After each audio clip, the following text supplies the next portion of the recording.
A nuk duhet në këtë rast që Partia Demokratike të bënte transparente gjithë burimin e këtyre të ardhurave sa i përket kontratës së lobimit? I ketë Komisioni Qendror Zgjedhor bilancet e Partisë Demokratike që është subjekt i cili e ka për detyrë të pasqyrojë bilancet. Çdo gjë që thuhet është mashtrim. Përveç kësaj, Partia Demokratike është një parti që nga viti që ajo është krijuar ka marrë para nga buxheti i shtetit, i ke në bankë dhe bën matjet dhe shikon realitetin. A do të bëhet transparenca? Pse nxitojnë disa individ që të bëjnë transparencë për diçka që vetë ligji e përcakton që transparenca bëhet në 2026 kur bëhet bilanci financiar i partive politike sipas zgjedhjeve që është detyrim ligjor, ashtu edhe pas zgjedhjeve që është po ashtu detyrim ligjor që të bëhet qartazi, pasqyrimi dhe kopja të shpallet në publik. Partia Demokratike nuk ka diçka të fshehë. Ata të cilët kanë që të fshehin diçka janë ata që kur Spaku arrestonte në mënyrë të padrejtë kundërshtarët politik, inkurajonin Spakun. Po kur Spaku u fut në luftën e brendshme e Partisë Socialiste, u bën grupe rivale dhe konkurrente midis tyre. Si e gjykoni lëvizjen e prokurorisë së posaçme e cila ka bërë të ditur se do të nisë hetimet kryesisht mbi burimin e financimit të kësaj kontrate? Unë uroj që mos shkojë në një person në të ardhmen dhe të bëjnë ai hetim për burimet financiare dhe drejtimi ose administrimi i buxhetit të Spakut, se kam frikë se do të dalin gjëra akoma më të tmerrshme. Edhe kam frikë, nuk e di kush do arrestoj kë aty brenda njëri me tjetrin. Por verifikimi që Spaku e bën sipas një informacioni, për mendimin tim, është edhe ky një, do thosha, një fillim i gabuar që e bën prokuroria e posaçme, e cila bjen direkt në direktivat e partisë në pushtet për të treguar tek opinioni publik që ne jemi gati në flagrancë të kapim krimin organizuar, krimin, terrorizmin, gjitha këto, ndërkohë na e mban të kapim asgjë tjetër përveç të merrem me thashëtheme. Si mendoni, pse Partia Demokratike nuk e ka realizuar më parë një kontratë të tillë për të shmangur edhe polemikat tashmë përgjatë fushatës elektorale, por e ka bërë pikërisht në një moment të tillë kur në Shqipëri po zhvillohet fushata elektorale për zgjedhjet e 11 majit? Unë mendoj se kjo është një strategji e mirë, jo për të hequr vëmendjen nga fushata, por për të treguar shqiptarëve që shpallja non grata e Sali Berishës ishte thjesht një interes i Partisë Demokratike Amerikane dhe tani e tutje Shtetet e Bashkuara të Amerikës drejtohen nga Trumpi dhe kjo do të thotë që administrata e Trumpit ose njerëz të cilët kanë marrë pjesë në fushatën e Trumpit para se të zgjidhte president janë atashuar pranë Partisë Demokratike. Pra do të thotë që kemi një urë komunikimi nga Partia Demokratike me Sali Berishën në drejtim të administratës së Trumpit, por edhe të njerëzve të cilët kanë marrë pjesë në fushatën e tij dhe kanë bërë president të Shtetet e Bashkuara pavarësisht sondazheve që thoshin për Harris, e cila do të merrte triumfi, do të ishte bërë presidentja e parë grua në Shtetet e Bashkuara të Amerikës nga sondazhierët të cilët të bëjnë sondazhe 3 muaj para dhe më fund fare te selia e kryeministrisë bëhen edhe ato korrigjimet e fundit.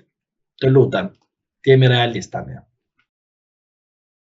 A mendoni se përmes kësaj kontrate Berisha ka arritur deri te njerëzit e afërt të Donald Trump dhe sa mundi shërbej kjo politikisht në këto zgjedhje? Shërbimi politikisht është dhënë. Zoti Berisha, për mendimin tim, nuk ekziston non grata.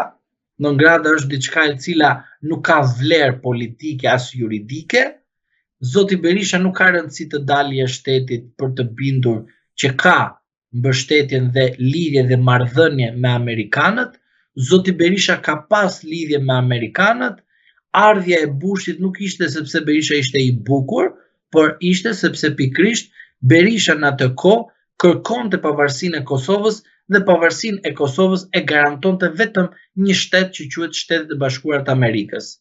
përveç kësaj, lidhjet dhe marrëdhëniet e Berishës me Shtetet e Bashkuara të Amerikës, me kongresmen dhe personë të tjerë ka qenë shumë vite më përpara dhe s'ka nevojë që ai të publikojë marrëdhënie të tilla për një interes koti, sepse në fund fare një strategji që ndërton edhe ti si mbrojtja që je ndaj një çështje të posaçme që ke për të mbrojtur, nuk del në publik dhe thua se si do ta bëj mbrojtjen, sepse pikrisht në rast se do të thuash se si të bën recetën e mbrojtjes, kundërshtari do ta marrë dhe ti kur shkosh në gjykat do shikosh tavanin, edhe po pe tavanin, pastaj do shikosh në gjë tjetër, se në fund fare ke shpallur të gjitha publike.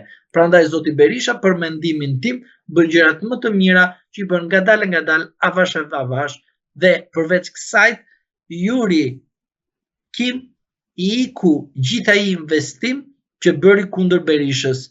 Zonja dhe zotri, Berisha ka partin, ka lidhjet me Amerikanët nga Trumpi, lufta që bëri Yuri Kim, që tha edhe çka tjetër që asnjëherë se ma me nga ju, tha, mora garanci nga zoti Rama që do të përjashtoj zotin Tom Doshi nga koalicioni.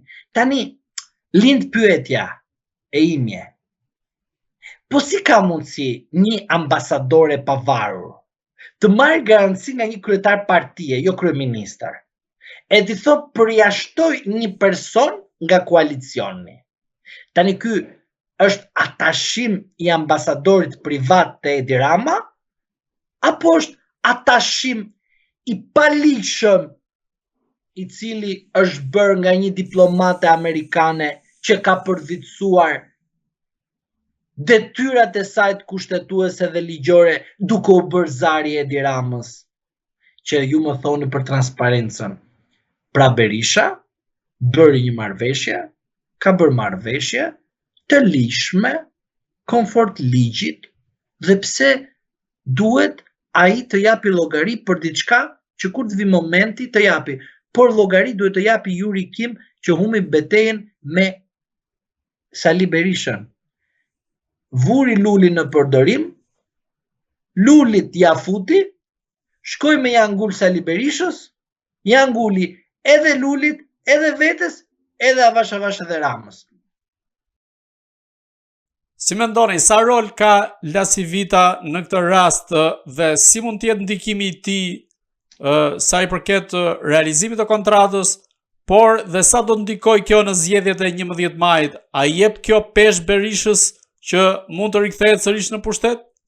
Nuk e shikoj kështu si e shikoj njerëz të tjerë, se unë të them vërtetën, kur shikoj diçka që shkëlqe, nuk e besoj në pamjen e jashtme. Dua ta përpunoj dhe ta shikoj pak, ta shikoj a është diçka që shkëlqen, është diamant, është flori, është i lyer me flori, a shkëlqen mirë, a ose kam probleme me sytë dhe nuk shikoj se shkëlqimi mund të më japi ndonjë problem, dhe prandaj ajo çfarë unë shikoj te ky rast është diçka tjetër, jo Lasivita, jo me Goningal, jo Yuri Kim, të lutem, nuk i shikoj unë këta individ. Unë shikoj diçka tjetër.